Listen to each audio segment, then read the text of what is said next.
And former President Trump stumping in Georgia as the key swing state is shattering its early voting turnout record. Trump's also touting his tariff policy and vowing to take on the CCP. NTD's Iris Tao brings us more from Atlanta, Georgia. At 7:30 p.m. Eastern Time tonight, former President Trump will take the stage right behind us here in Atlanta, Georgia, for a speech on the economy. It comes as Trump is again laying out and defending his trade policies in an interview with the Chicago Economic Club.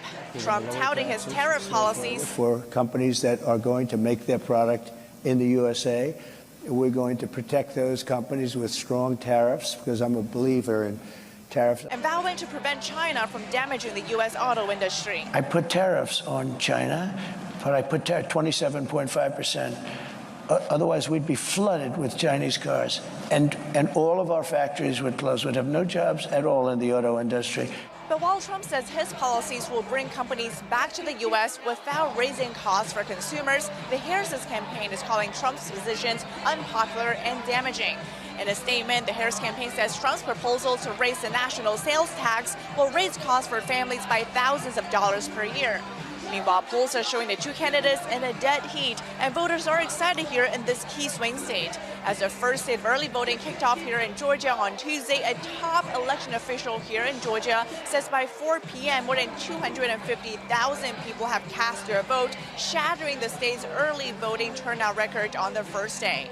Trump on Truth Social is calling on voters here to get out and vote, saying, quote, if you have a ballot, return it immediately, and if not, go vote at the polls right now. Trump's also taping a Fox News town hall here in Georgia, which will air tomorrow at 11 a.m. Eastern Time. Reporting from Atlanta, Georgia, Iris Tao, NTD News. The Harris-Walz campaign has a full schedule this week in multiple battleground states. Governor Tim Walz announcing new proposals from the ticket to benefit rural America. NTD's Jason Blair has an update from Pittsburgh, Pennsylvania. Vice President Harris's running mate, Governor Tim Walz, announced new plans from the team for America's rural areas. First, Walz says they want to recruit an additional 10,000 rural healthcare professionals to enhance access to affordable, high-quality healthcare in rural areas. And they want to build 3,000 more independent pharmacies, as well as make efforts to keep current ones open. And they want to support the sandwich generation, which is usually people in their 30s to 50s who are simultaneously taking care of their aging parents as well as their own children. And they also want to reduce the cost of childcare. They want to make sure farmland isn't taken over by big corporate buyers. Then they want to support family farmers and, quote, help ensure future generations of American farmers can thrive by helping beginning farmers get more access to credit and connecting them with all sorts of training and technical assistance. Then Tuesday, Governor Tim Walz had multiple radio interviews scheduled in rural areas in battleground states that he joined remotely. And the Harris camp also released a new radio ad targeting rural voters in battleground states. Vice President Harris appeared on a live radio show in Detroit on Tuesday, and Wednesday she'll sit down for a highly anticipated Fox News interview, which is scheduled to air Wednesday night at 6 p.m. Reporting in Pittsburgh, Pennsylvania, Jason Blair, NTD News. And as Harris gears up for her Fox News appearance, former President Trump intensifying his campaign efforts in key battleground states. For their insights into the strategies of the two campaigns, let's bring in Republican strategist Bobby Eberle and Democratic strategist Chip Franklin. Bobby Eberle, Chip Franklin, thank you both so much for joining. Glad to be here. Thank you for having me. It's great to have you both. Chip, let's start with you. Vice President Harris has agreed to an interview with Fox News tomorrow, Fox's Bret Baier. What do you expect to come out of this interview, and will it ultimately help her? Well, you know, I've been a Democratic strategist for a long time, and I've been on Fox a few times, on all the shows, Hannity, Laura Ingraham, Leland Vittert, the weekend show. And I've found that for the most part, if you're not talking to Hannity, if you're not talking to, again, Ingraham in some cases, it's going to be fair. Bret Baier has been tough on Trump, and I assume he's going to have tough questions for her. But the real question here is that, you know, why won't Trump do this as well? Why won't Trump go with Bret Baier and others? And what does he have to hide?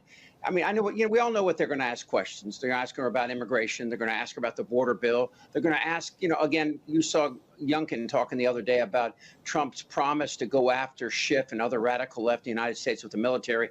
There's a lot there that she can answer to. And I would imagine Baier is going to have a hard time asking questions that haven't already been answered in the public, especially about immigration, and then Johnson and Trump killing that border bill. So I think she's going to do well, and I think this is really smart on her behalf.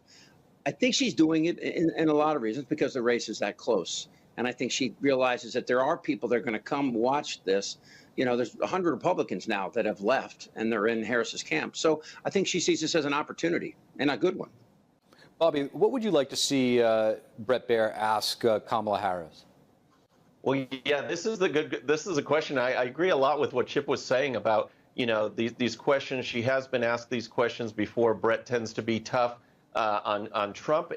But in my audience, in my sphere, my world, there's a lot of talk going on about this interview and what questions will be asked and if it's as tough as it needs to be, because we've seen the CBS interview, the 60 Minutes, these other interviews that get edited and put out. And so there's a side of the Republican Party, conservatives, that are just dying for a straight question and answer. And although I would agree that a lot of these questions have been asked, the key to any good interview is that follow-up. Is, okay, you just dodged, you did your dodge or your branding item. Now let's get to the real meat, and why have you flipped on issue after issue after issue?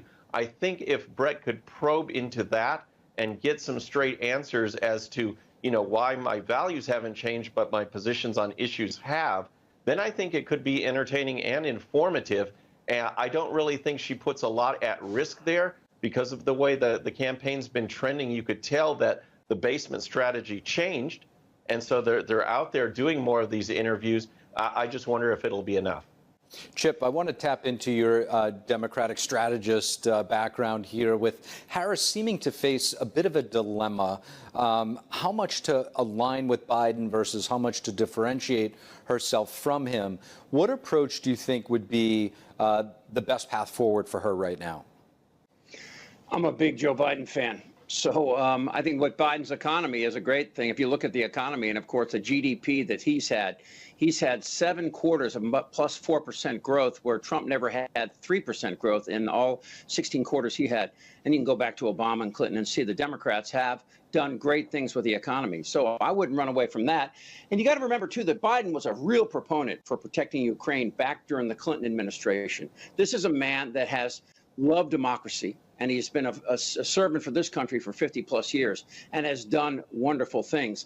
I really believe that she should hold tight and true to the strong part of the Democrats' message, which is that we have a border bill that we presented to this president, who Johnson and he vetoed, that would have ended catch and release, that would have held asylum seekers in some sort of holding until their cases were adjudicated, would have shut down the border with 5,000 encounters. This was a strong border bill. No, I think that Biden is a strong pillar for her in a lot of areas. The public representation of him as an old man succeeded, and the Democrats removed him in a right way. They did it through the convention like it's supposed to be done, and now she's the candidate, and she's doing really well. So I think Biden is a good thing, a good pillar, a good anchor. Now, Bobby, during her recent appearance on ABC's The View, Vice President Harris was asked if she would have done anything differently than Biden during their term together. I want to play that sound and get your reaction. If anything, would you have done something differently than President Biden during the past 4 years? There is not a thing that comes to mind in terms of, and I've been a part of most of the decisions that have had impact. Yeah. Now, she's come under a bit of criticism for that response. What's your reaction? Oh, well, my reaction is, if we were going to go with this campaign of clinging on to Biden and his policies on the economy, border, then I would advocate that as well, because then we're going to win, and we're going to win in a landslide. The idea of running a change campaign without change is kind of nonsensical. She says she wouldn't change anything. To run as a change candidate, you have to actually offer something different. And that answer on The View was just, it was so damning to her campaign. Chip, VP Harris recently announcing a new initiative in Pennsylvania aimed at black men to offer forgivable business loans to black entrepreneurs and create more apprenticeships. How effective do you think this strategy will be, and why does she still continue to struggle in gaining the support of young black voters? Well, a couple things there. That is also for all minorities. It's not just African Americans. It's for Hispanics. It's for women. It's for a lot of different people across the country. To your point, however, there's a brand new poll that just came out yesterday, conducted by YouGov for CBS News, and found that Harris has similar support for black voters as Joe Biden did in 2020. I'll read you the exact 87% of black voters have said they would vote for Biden. Only 12% said they'll vote for Trump. So that was a non-news story yesterday.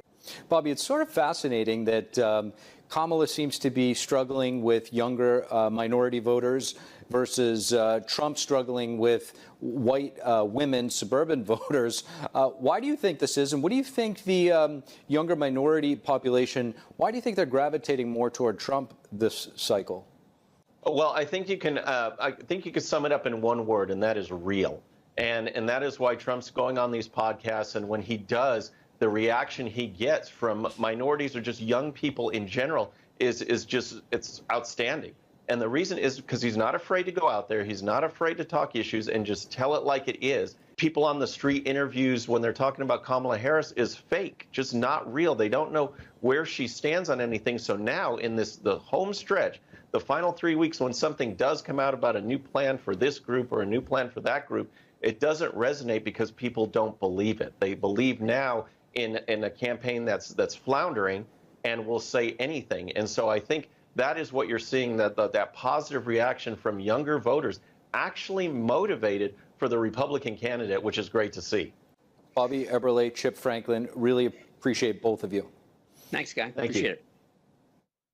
Thank you for watching the Capitol Report. If you want to see our full broadcast, check us out at epochtv.com.